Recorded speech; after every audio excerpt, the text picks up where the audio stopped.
ओम मंगलम भगवान विष्णु मंगलम गुरुधा मंगलम पुण्यकाक्ष मंगलाय तनो हरि। गुरु ब्रह्मा गुरु विष्णु गुरुदेवो महेश्वर गुरु साक्षात् परब्रह्म तस्मै श्री गुरुवे नमः। कर्पूरगौरम करुणावतारम संसार सारम भुजगेन्द्रहारम सदा वसंतम हृदयारविंदे भवम भवानी सहितं नमामि।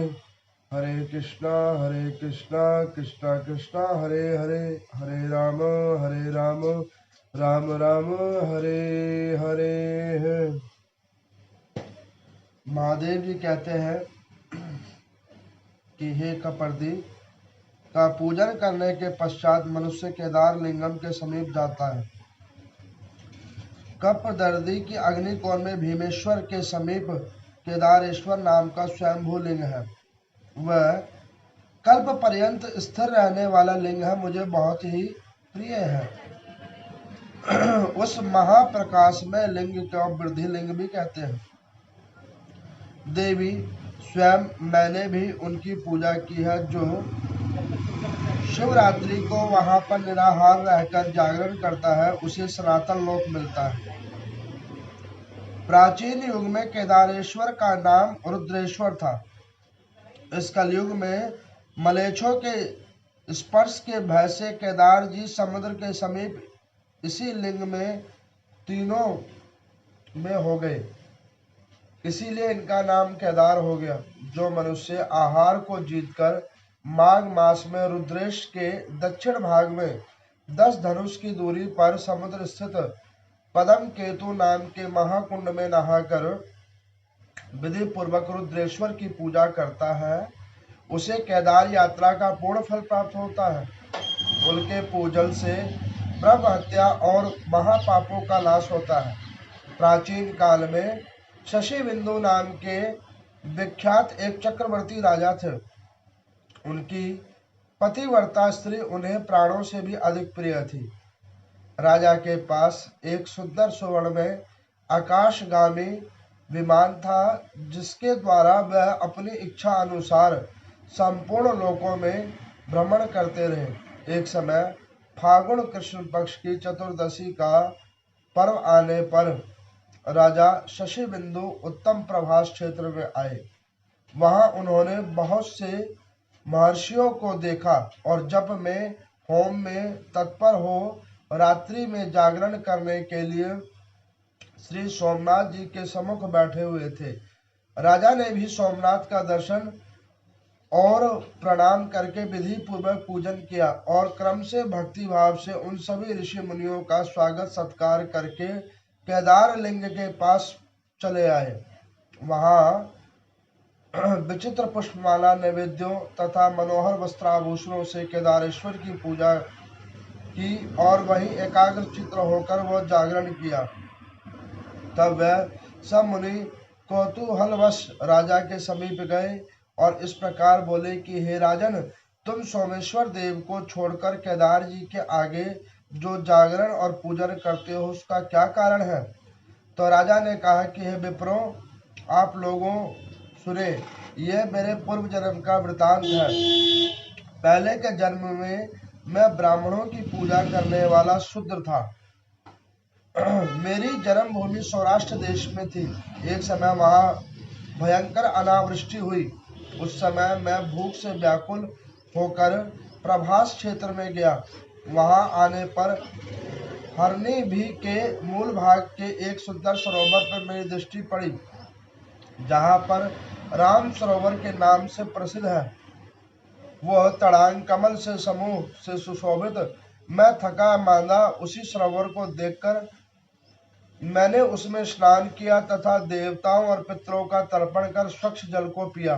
तत्पश्चात मेरी स्त्री ने कहा, इन कमल के पुष्पों को ले लीजिए, यहाँ से निकट ही एक सुंदर स्थान दिखाई देता है, वहां चलकर इन फूलों को बेचेंगे, जिससे कुछ भोजन की व्यवस्था हो सकेगी। पत्नी के योग कहने पर मैंने जल के भीतर उतरा, बहुत से कमल के फूल लेकर नगर की ओर चला। वहां पहुंचकर सड़कों की चौराहों पर और तिहुमानियों पर घूमता रहा, परंतु किसी ने भी मेरे फूल को नहीं लिया।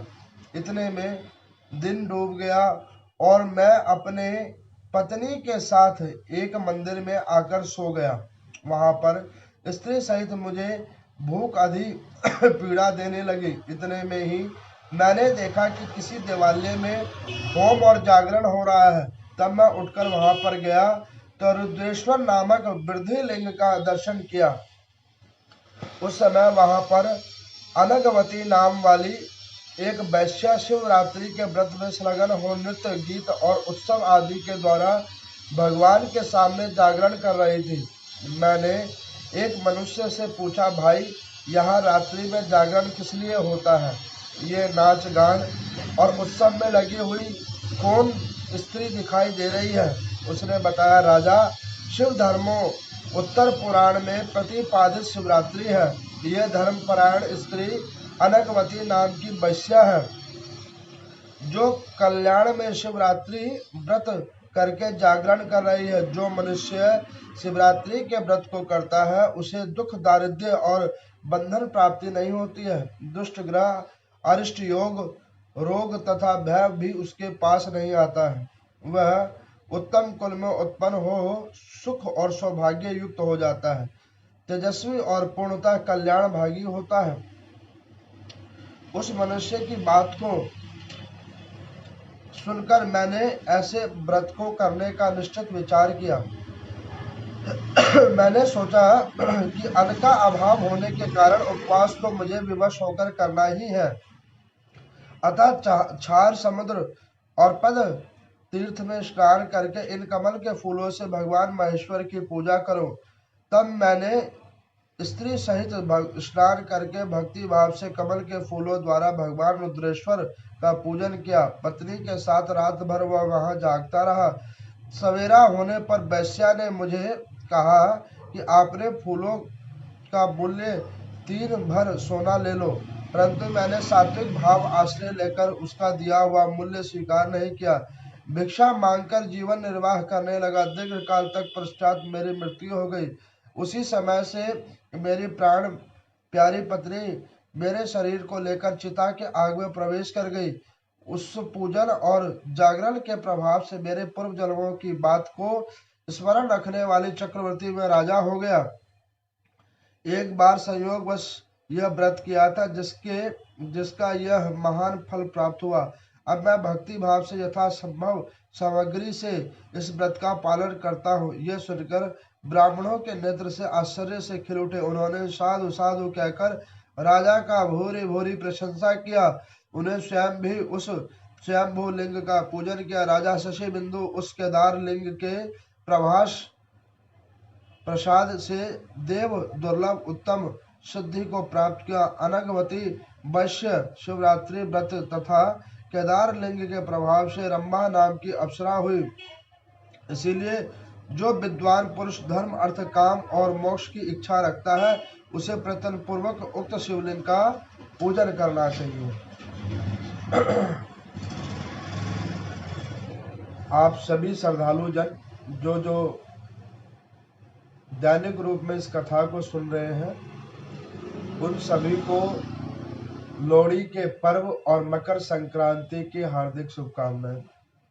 और भगवान सूर्य नारायण भगवान सबके ग्रह राशियों के अंदर में शुभ दृष्टि लेके आए, सर्वत्र सुख शांति व्यवस्था हो। जहां जहां ये रोग दोष है, इस रोग दोष को कटित किया जाए।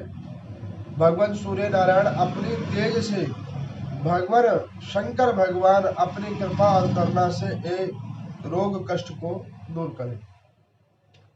कल ब्रह्म मुहूर्त से ही मकर संक्रांति है।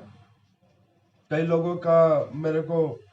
लोगों ने पूछा कि पंडित जी 15 तारीख को कोई कह रहे हैं। मैं क्या भाई, देखो ऐसा है कि अब तो एक नियम बन गया है, कोई कहे ना कहे लोग अपने मन से भी कह देते हैं कि हाँ भाई ऐसा कोई कह रहा है। ऐसा कुछ भी नहीं है।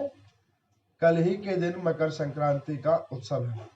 अब आपको मैं बतलाऊं, मैंने कल की कथा में आपको सोमनाथ जी की कथा को सुनवाया था और आज की कथा में केदार लिंग की महिमा बतला रहे हैं कि देखो केदार लिंग कैसे उत्पन्न हुआ।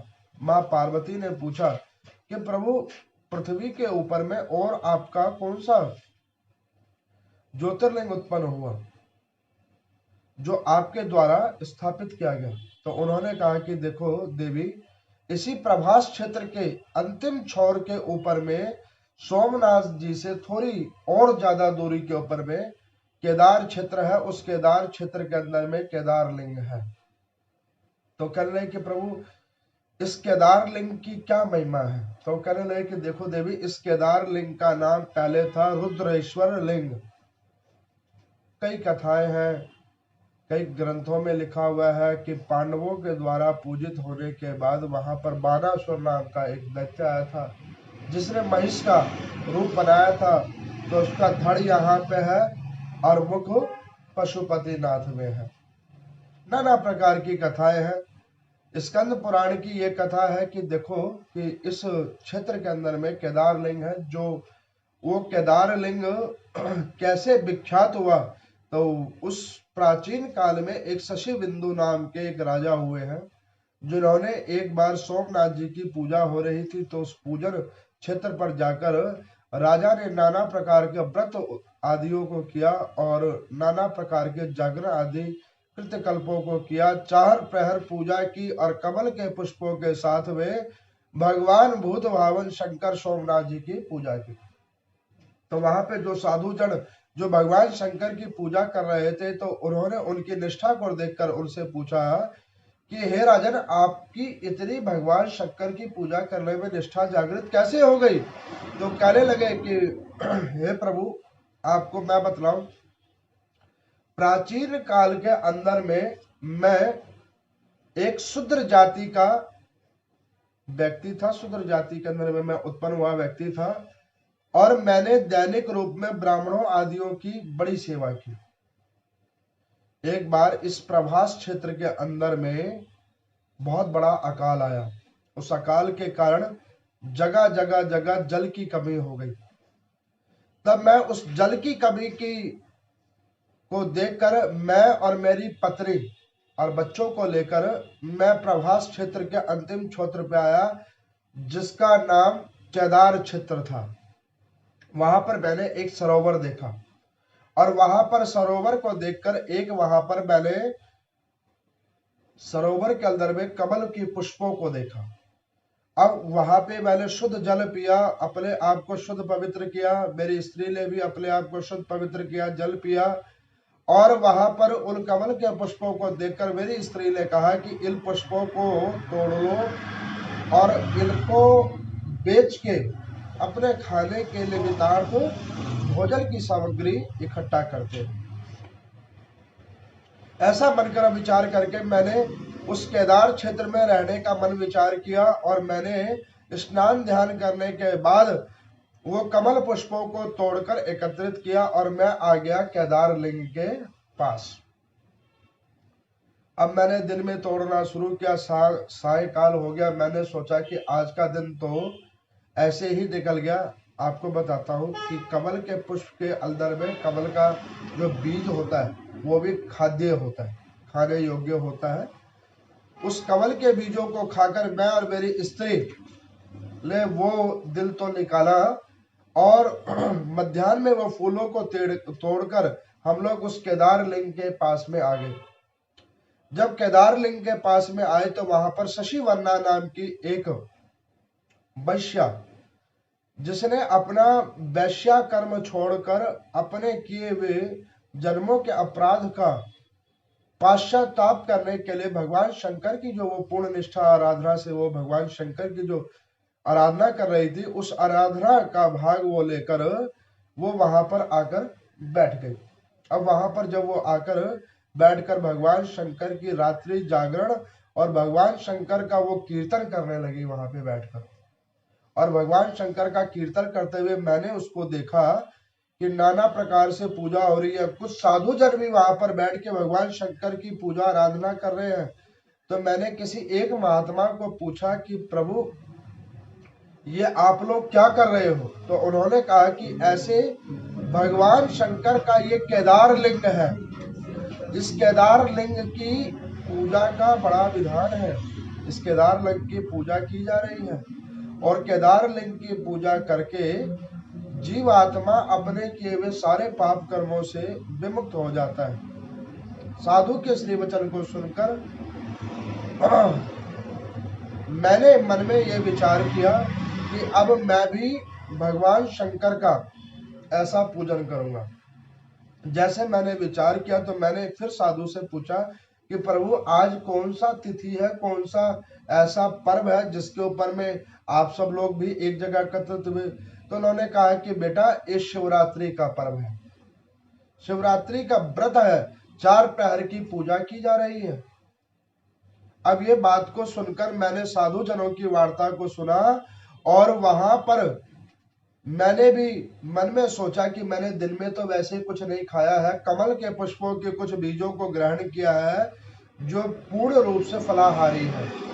मैंने और मेरी पत्नी ने दोनों ने मिलकर भगवान शंकर की 4 प्रहर की पूजा की उस कमल के पुष्पों से। और ऐसे भगवान शंकर की पूजा करने के बाद कमल पुष्पों से मैंने नाना प्रकार की निष्ठा जागृत की। निष्ठा जागृत करने के बाद भगवान शंकर भूत भावन की पूजा अर्चना मैंने भाव निष्ठा से की। अब यहाँ पर भगवान शंकर की पूर्ण रूप से मैंने पूजा की और वहां पर वो जो शशि वर्णा नाम की वीरांगना जो वहां पर पूजन कर रही थी, तो मैंने उसको रुद्राभिषेक करते हुए देखकर भगवान शंकर के ऊपर चढ़ाने के निमित्तार्थ मैंने वो सारे कमल के पुष्प उसको दे दिए और उससे भगवान शंकर की 4 प्रहर की पूजा हुई। अब 4 प्रहर की जब पूजा हुई और चारों प्रहर में मेरे द्वारा तोड़े गए उस कमल के पुष्पों को वहां पे साधु जनों के द्वारा, ब्राह्मणों के द्वारा उस शशि वर्णा नाम की वीरांगना के द्वारा जब चढ़ाया गया, तो उनको उस चढ़ाए हुए कमल पुष्पों का और उनके द्वारा पूजा किए हुए कमल पुष्पों का मुझे फल क्या मिला कि जब मेरा वो शरीर का विसर्जन हुआ, जब मेरे उस काल के शरीर का जब मेरा विसर्जन हुआ, तो मैं ये शशि बिंदु नाम का राजा हुआ और मेरी जो स्त्री जिसने मेरे साथ, मेरे शरीर के साथ सती हो जाना, अपने आप को प्रधान बनाया, उसको भगवान ने रंभा नाम की अप्सरा बना दी। तो इस उचित वार्ता को सुनकर सब लोग बड़े प्रसन्न हुए। वहां पर बैठे हुए जितने भी साधु महात्मा जन थे, उन्होंने उच्च स्वर में कहा, साधु साधु साधु। ऐसे मुक्त कर्म करने से जीव आत्मा ऐसे नाना प्रकार का कल्याण होता है। तो कहने लगे, यहाँ पर सनत कुमार आदियों से ऋषियों ने पूछा कि क्या प्रभु ऐसे भी कृपा कर देते हैं? उन्होंने कहा कि भगवान शंकर हर प्रकार से कृपा कर देते हैं। तो कह रहे कि प्रभु कोई ऐसा कोई प्रसंग हो जिसके कोई माध्यम से और सुलभ तरीके से भगवान की महिमा बतलाई गई हो। ये शिव महिमा की एक कथा वो सुना रहे हैं।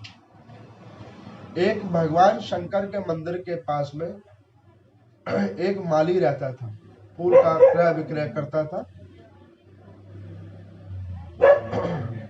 बैजनाथ मंदिर के आगे बैठता था वो, भगवान शंकर के मंदिर का। उसका दैनिक रूप में कार्यक्रम यही था कि भगवान शंकर के आगे ही बैठकर वो मालाओं को, फूलों को बेचता था। उसी से जो धन निकलता था उससे अपना जीवनचर्या को वो चलाता था।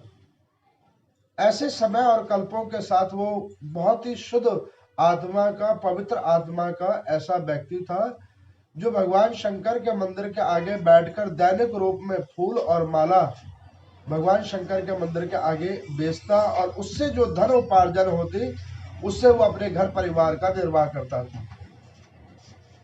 तो उस माली के यहाँ पे एक बेटा और एक बेटी थी। अब वो माली जो था वो बड़े शुद्ध भाव के होने की वजह से बहुत समय से उसी देव स्थल पे रहता था। तो माली का नाम था राम स्वरूप, लेकिन उसके कृत्य और उसके शुद्ध भाव की वजह से उस राम स्वरूप जी का नाम भोला रख रखा था लोगों ने, कि उसका स्वभाव ही इतना भोला हो चुका था, उसे भोला भोला कहते थे, राम स्वरूप कोई नहीं कहता था। ऐसे भक्ति पूर्ण उसके जीवन काल था कि वो आत्मा का शुद्ध और पवित्र व्यक्ति था। कुछ समय कल्प बीता, उस भोला ने अपने घर को बनाने के लिए उस नगर के क्षेत्र के एक धनी व्यक्ति थे, उनके पास वो सहायता के लिए गए और उन्होंने कहा कि हे महाराज, आप हमारे को कुछ धन दे दो, जिस धन से हम अपना घर बना लें, और उस घर को बनाने के बाद जो भी आपका धन राशि है, समय और कल्प के बाद हम उसको आपको दे देंगे। अब उस क्षेत्र का जो वो धनी व्यक्ति था, उसने उस राम स्वरूप जी को जो है सो कुछ धन दिया। उस धन से उन्होंने क्या किया, अपने घर को सुगम बनाया। समय कल्प बीता, उन राम स्वरूप जी ने वहां उस क्षेत्र के अंदर में एक अपना रहने के लिए एक आश्रय अच्छा बना लिया। उस आश्रय के अंदर में वो अपना और अपने परिवार का दैनिक रूप से जीवन चर्या वो यापन करने लगा। समय बढ़ता गया, धीरे धीरे राम स्वरूप और उनके बेटे ने मिलकर जो उन सेठ जी से पैसे लिए थे, धीरे धीरे कर करके वो उन्होंने जाकर चुका दिया। जब राम स्वरूप जी का बेटा भी काम करने लगा तो थोड़ी धन की मात्रा और हो गई। जो कर्ज पहले 1 महीने में 2 महीने में चुकता था, वो 15 दिन पे चुकने लगा। उस सेठ के मन में एक पाप की जागृति हुई कि ये राम स्वरूप का इतना कार्य कैसे फैल गया, इतना धन इसके पास कैसे हो गया कि इसने जो 2-2 महीने पे दिया करता था मुझे कर्ज, वो 15-15 दिन पे देना इसने प्रारंभ कर दिया। आज की डेट में सबसे बड़ी दुख क्या है? दूसरों का सुख। आज की डेट में अगर आप किसी को पूछोगे कि आप किस चीज के लिए दुखी हो, तो वो ये बताएंगे कि हम दूसरों की सुखी से दुखी है। अच्छा, कहते कोई भी नहीं है, सब कहते हैं सर्वे भवन्तु सुखिना। ये श्लोक हर कोई बोलता है, लेकिन ये श्लोक को अपने अंदर में लाना बड़ा असंभव है। क्यों असंभव है? क्योंकि एक वार्ता मंत्र और श्लोक का पाठन करना तो आसान है, लेकिन उसको अपने अंदर उतारना बड़ा कठिन है। सब ये कामना तो करते हैं, देव स्थलों पे जाते हैं और भगवान के आगे खड़े होकर ये कहते हैं कि हे भगवान सबका कल्याण करो, हे भगवान सबके कल्याण के पीछे मेरा भी कल्याण करना। कई लोग तो कहते हैं कि सबका जब कल्याण हो जाए तो उनके चरणों के पीछे हमारा भी कल्याण कर देना। और जब वो मंदिर और देव स्थल से बाहर निकलते हैं तो वो कहते हैं कि किसी का हो चाहे ना हो, मेरा जरूर हो जाए। मंदिर से बाहर निकले नहीं और निंदा कुचेष्टा चालू हुए नहीं। मैंने पीछे एक वीडियो बनाई थी, आप लोगों ने देखा होगा यूट्यूब चैनल के ऊपर में, कि निंदा करने वालों का खूब सम्मान कीजिए। भगवान ने उसको भेजा है आपके लिए। आपकी देखो, पुण्य का भागीदार तो हर कोई बन सकता है। जैसे आप कोई पुण्य कर्म करेंगे और उसका बखान करेंगे तो उसका भागीदार हर कोई हो सकता है, लेकिन पाप का भागीदार हर कोई नहीं होता। पाप का भागीदार हर कोई नहीं होता। पाप का भागी कोई भी बनने को तैयार नहीं होता।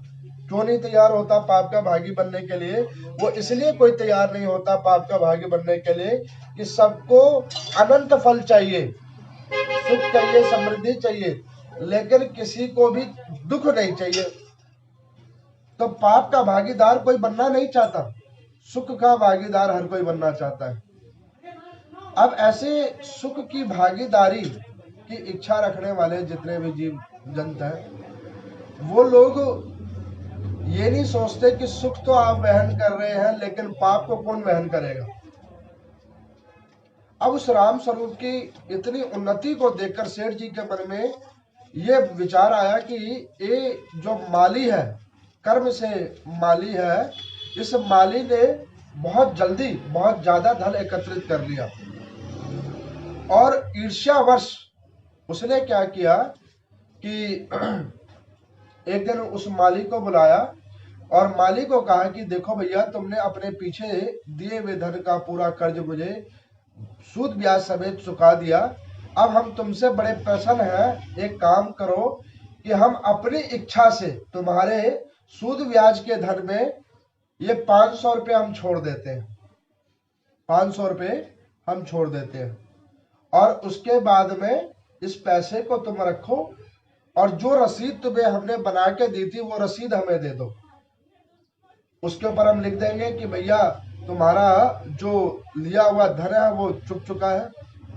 अब इस प्रकार से उस रसीद को लिया, और उस रसीद के ऊपर में उस सेठ जी ने क्या किया कि 500 में एक जीरो और लगा दिया, 5,000 रुपये लिख दिया उसके ऊपर में कि राम स्वरूप जी को फलाने तारीख को 5,000 रुपये और दिए गए हैं।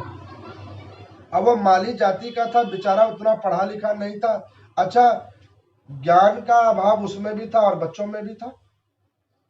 पहले भारत के अंदर में एक बहुत बड़ी कमी थी।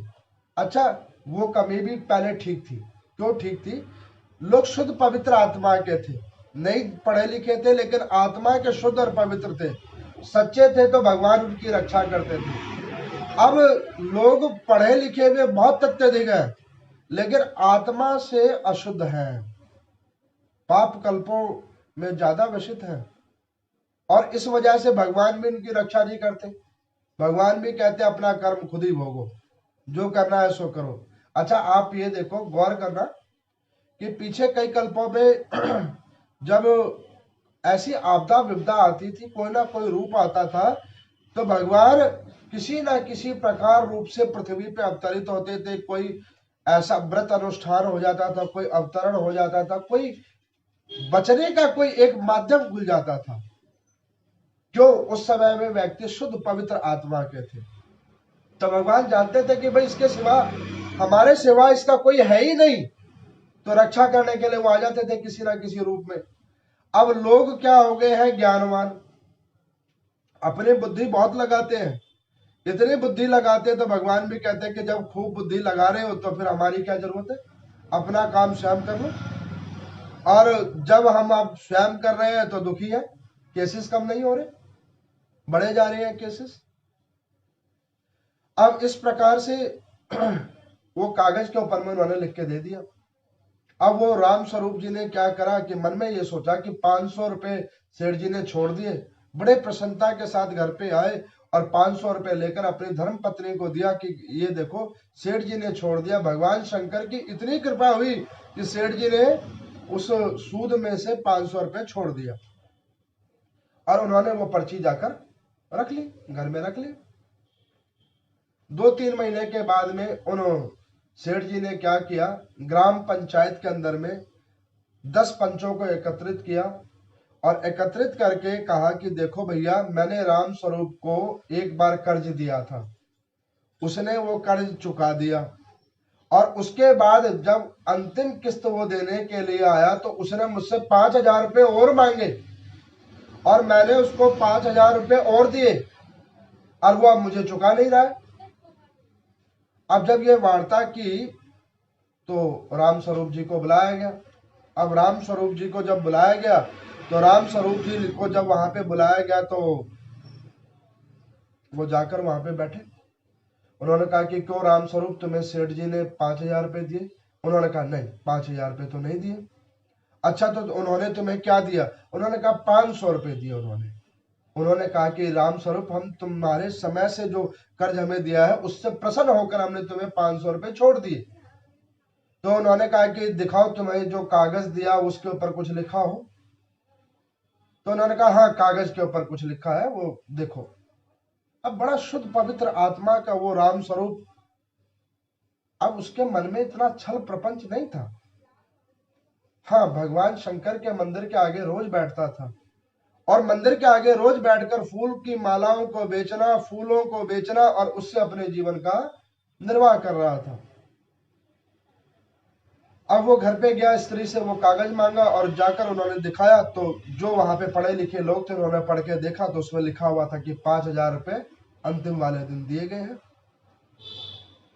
सब लोगों ने वहां पे बोला भाई इस पे तो लिखा हुआ है 5,000 रुपये सेठ जी ने तुम्हें दिए। अब वो इस वार्ता को जब जाना तो राम स्वरूप वहां पर बैठ के रोने लगा कि मैंने नहीं लिए पैसे। अब उसके रोने हुए को देखकर कुछ गांव के जो सरपंच थे वो भी उसको बहुत समय से जानते थे कि भाई ये व्यक्ति साधु है। कुछ लोग इतने शुद्ध होते हैं कि उन्हें एक्सप्लेन करने की जरूरत नहीं होती, लोग उनको देख के ही समझ जाते हैं कि ये साधु है। और कुछ लोग इतने ओवर स्मार्ट होते हैं कि वो कितना भी छुपा लेते हैं तो अभी वो दिख ही जाता है किसी ना किसी रूप से। अब उसके साधु तत्वों को देखकर वहां के लोगों ने कहा कि भैया राम स्वरूप, उस दिन जो तुम्हारे साथ जो जो क्रम हुआ उस क्रम में वहां पे कोई व्यक्ति मौजूद था लेने और देने में? उन्होंने कहा कि नहीं, कोई मौजूद नहीं था। फिर तो भैया तुम्हें 5,000 रुपये देने पड़ेंगे, इसके ऊपर तो लिखा हुआ है। अब उसने रोना शुरू किया। उसने कहा कि देखो, अगर मैंने लिए होते तो मैं दे देता, मैंने लिए ही नहीं है तो मैं दे कैसे दूं, मैंने नहीं लिए। अब वहां पे जो वो सेठ जी थे 2-4 और व्यक्तियों को लेके आए थे, उन्होंने खूब जोर का हल्ला मचाया। 100 पापी मिलकर एक सत्यवादी आदमी को कई बार गिरा देते हैं। 100 पापी मिलकर एक सत्यवादी को गिरा देते हैं, लेकिन उन्हें यह नहीं पता कि एक सत्यवादी उन 1000 पापियों के ऊपर आकर आगे हो जाता है। अब यहां पर राम स्वरूप रोते रहे। उसका रोता हुआ देखकर जो कुछ पंच थे उनके मन में करना जगी। उन्होंने कहा कि राम स्वरूप एक काम करो, तुम आज अपने घर में जाओ, घर में एक बार बात विचार करो और बात विचार करो, और उसके बाद 2 दिन के बाद में फिर हम बैठेंगे, देखते हैं क्या हो सकता है। जाओ, तुम घर जाओ। सेठ जी के मन में एक लड्डू फूटा कि देखो 5,000 रुपये और आएंगे। खूब धनी बनता फिर रहा था ना। कई लोगों को दूसरे की धन लेने में बड़ा आनंद आता है। अच्छा, उन्हें यह नहीं पता लगता कि भैया दूसरों का जो धन मारे जा रहे हो उसको कहाँ कहाँ चुकाना पड़ेगा, ये कोई नहीं जानता। अच्छा, खुद तो जो चुकाओगे सो चुकाओगे, परिवार वाले और चुकाएंगे, शरीर रूप से, आयु के रूप से। धन तो जाएगा सो जाएगा ही जाएगा, कुल के रूप से, वैभवता के रूप से, सरस्वती के रूप से। एक चुराया हुआ धन कई रूपों से व्यक्ति के शरीर से निकलता है, और वो तो खुद तो भोगता ही है, उसके बच्चे भी भोगते हैं, कुल वाले भी भोगते हैं। अब वो राम स्वरूप घर पर आया। घर पर आकर मन में उसके बड़ा विद्रोह भाव आया। उसने ये कहा कि हे भगवान, मैंने ऐसा कोई कृतकर्म तो नहीं किया। कल किया। मैंने तो ऐसा कोई पाप कर्म नहीं किया और मैंने कोई ऐसा कृत्य कर्म नहीं किया, तो कृपा करके हे भोलेनाथ मेरी रक्षा करो, मैंने कोई पैसा नहीं लिया। अब उन्होंने क्या करा कि उसी वक्त पाशुपात व्रत करना प्रारंभ किया। मैंने अभी आपको पीछे पाशुपात व्रत की महिमा बतलाई थी। उस पाशुपात का व्रत को उन्होंने किया। पाशुपात का व्रत एक तो होता है जो मैंने बतलाया था, एक समय मीठा भोजन करके। अब ये दुखी हो गया था, इतना दुखी हो गया था कि इसने निराहारी व्रत कर दिया, बिल्कुल निराहार। 2 दिन का टाइम था। एक दिन बीत गया, दूसरे दिन हो गया, जल भी नहीं पिया इसने। मां पार्वती भगवान शंकर के पास आई। उन्होंने कहा कि प्रभु एक बात है, आपका नाम भूत भावन है, महादेव है, भोलेनाथ है, भोले जनों के नाथ ही आप हो। ऐसे आपका नाम भोलेनाथ है और एक श्रद्धावान आस्थावान व्यक्ति आपके मंदिर के आगे बैठता है, दैनिक रूप से फूल बेचता है, और उसकी आज ऐसी दुर्दशा हो गई है, उस सत्यवादी व्यक्ति के जो आत्मा से शुद्ध और पवित्र है उसके ऊपर नाना प्रकार के लांछन लगाए जा रहे हैं। आप उसकी जाकर कोई रक्षा कीजिए। भगवान शंकर ने कहा कि देवी, इसकी रक्षा तो मैं करूंगा ही करूंगा, लेकिन इसके किए हुए इस पाशुपात के व्रत के प्रभाव से इसको मैं सदगति भी दूंगा। अब 2 दिन बीत गए, पाशुपात का व्रत कर रखा है। तीसरे दिन वो गया, फिर बैठक हुई। आज जब वो बैठक हुई है तो उसने अन्न जल तो कहीं लिया नहीं था। इसने मन में ये सोच लिया था राम स्वरूप माली ने कि आज अगर पक्ष में मेरे नहीं आया और दोष मेरे ऊपर लगा तो मैं अपने शरीर का विसर्जन यहीं पे आकर करूंगा। आज जो उन पंचों के अंदर में जो प्रमुख पंच थे, उन्होंने सोचा कि एक पर्ची तो इसके पास है, तो एक पर्ची तो सेठ जी के पास भी तो होगी, तो उस पर्ची को टैली कर लेते हैं, उस पर्ची को टैली कर देते हैं, और टैली करने के बाद में जो होगा वो निकाल देंगे बीच का रास्ता। आज यहाँ पर भगवान शंकर की कृपा उस राम स्वरूप के ऊपर में हुई है। पंच बैठे, राम स्वरूप जी को बुलाया गया, बीच में वो बैठे। अब जब वो बीच में बैठे तो उन्होंने कहा कि राम स्वरूप क्या बात है, तुम्हारी तबीयत ठीक नहीं लग रही? उन्होंने कहा कि महाराज मैंने पैसे नहीं लिए हैं। तो पंच ने कहा कि देखो पैसे लिए हैं या नहीं लिए हैं वो हम लोग निर्णय लेंगे, लेकिन तुम स्वस्थ नहीं लग रहे हो। तो उन्होंने कहा कि नहीं नहीं ऐसी कोई वार्ता नहीं है, मैंने पैसे नहीं लिए हैं। अब वो बार बार ऐसा कहे और वो वहां बैठकर रोए। पंचों ने सेठ जी को बुलाया, सेठ जी आए। उन्होंने कहा कि सेठ जी एक काम करो, एक पर्ची तो इसके पास है और एक पर्ची तो आपके पास भी होगी जिसके ऊपर में लिखा होगा, क्योंकि ऐसे तो आप 5 रुपए भी किसी को देने वाले नहीं हो। जब आप सब कुछ लिख रहे हो तो वो भी आपने लिखा होगा।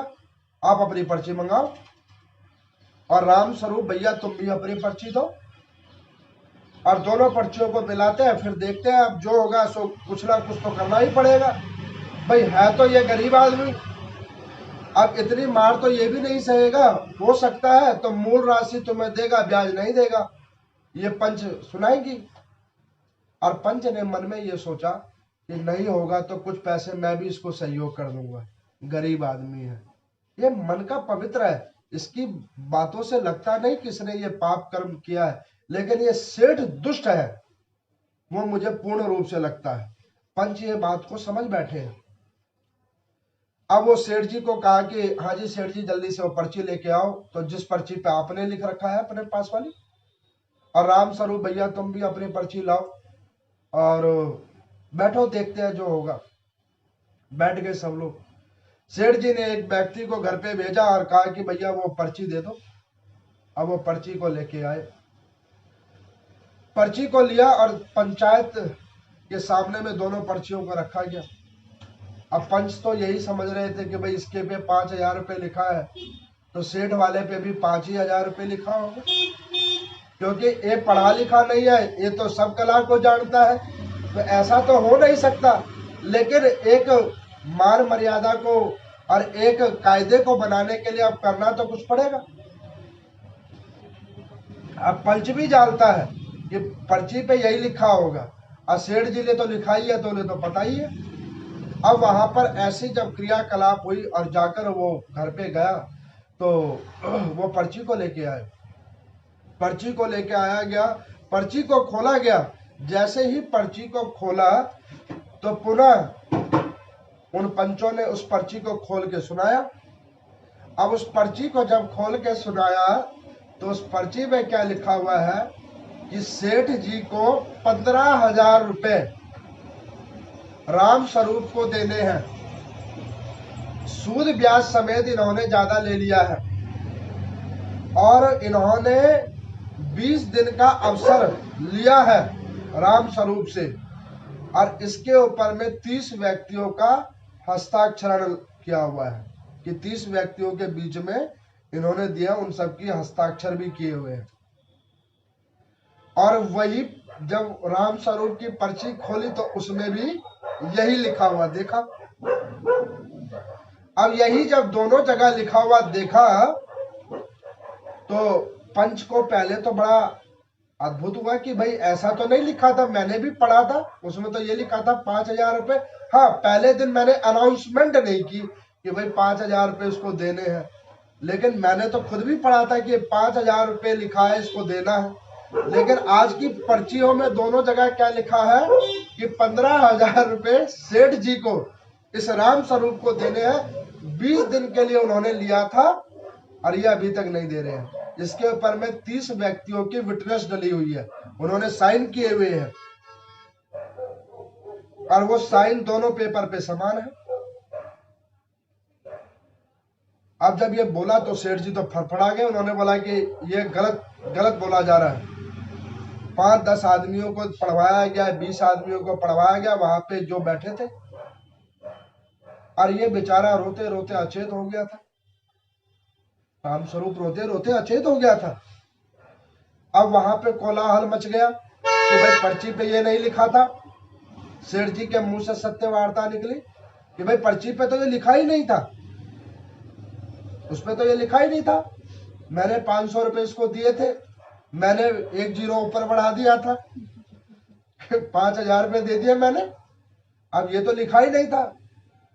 अब वो ये कथा कर रहा है। आप यहाँ पे सुनो कि जो पापी लोग होते हैं ना, वो अपने अंतिम कल्प में अपनी सारी सच्चाई बताते हैं। भाई हमने ये पाप कर्म किए। अच्छा, उस समय में बताते जब अब कुछ हो नहीं सकता। जब हो सकता था तब किया नहीं, और जब होने वाला है नहीं तो बता के करोगे क्या। अब वो व्यक्ति ने, सेठ ने सोचा कि मैंने तो 500 रुपए दिए थे तो 1 जीरो बढ़ गया, 5,000 हो गया, मैंने कर दिया। भगवान की कृपा देखो 15,000 हो गया। अब वो व्यक्ति अचेत है, राम स्वरूप वहां अचेत पड़ा हुआ है। तो वहां पर एक उसी समूह के अंदर में एक वृद्ध व्यक्ति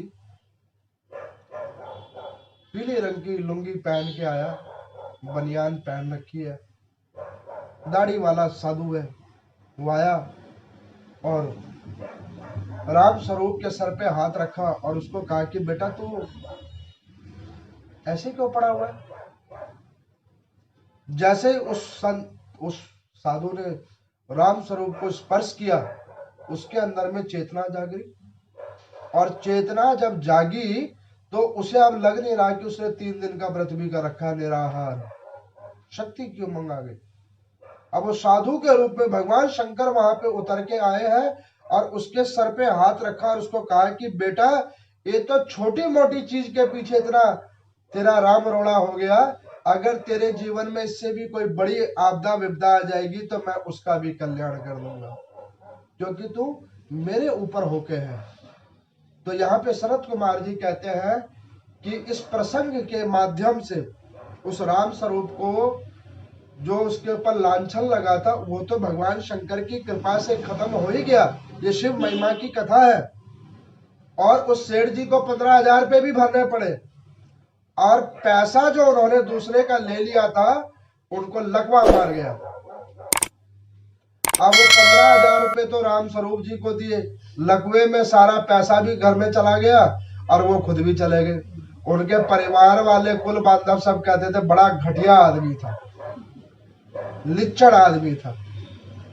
अब बताओ ऐसी गति का क्या लाभ। तो यहाँ पे शरत कुमार जी कहते हैं कि जो इस केदार लिंग की कथा को श्रवण करता है, शिव महिमा की इस कथा को श्रवण करता है, उसके ऊपर में भगवान भूत भावन शंकर की सदैव अनुग्रह की प्राप्ति होती है। ओम नमो नारायण।